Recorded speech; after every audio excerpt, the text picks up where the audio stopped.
David Else, and I wrote Lonely Planet's Guide to Africa. I've been travelling for 20 years. First time in Africa, I knew nothing about the place really. I didn't know what to expect. There I was in Cairo. It was hot, it was dusty, there was loads of people. I thought, what the hell am I doing here? I want to be back in Europe where I recognise things. And then the next morning, wandered down a few blocks and got to the Nile, and then bang, that was it. Huge river, little sailing boats. The pyramids really were there on the horizon. Travel bug is a kind of cliche that's used a lot, but that was where I got it.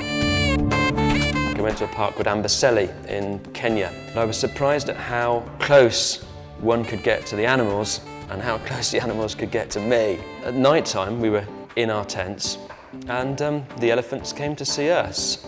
I stuck my head out the tent, and there they were, elephants, in amongst the tents. The only noise we heard, and this was the funny thing, it sounded like a small motorbike. And it was only later that we realised that what this was the stomachs of the elephants rumbling. It's the closeness of the animals which really brings it home. It's not a zoo, they're there, they're in your face, they are really in your face. The Ethiopians make a wicked honey beer, which is known as tej, and it's really sweet, but it's got a kick like a bad bottle of wine.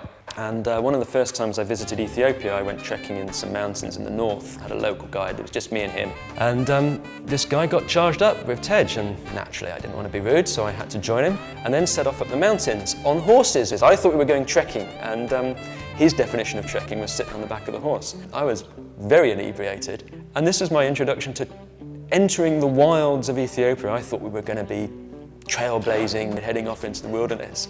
As it was, we were half cut, sitting on the back of some horses, riding through villages with people laughing at us. I was travelling from Sudan into the Central African Republic by truck. This lorry we were in was carrying onions. There'd been some unseasonal rain, and we crossed a sort of creek, and the lorry got stuck. And the only way we could get out was to unload, it must have been 20 tons of sacks of onions.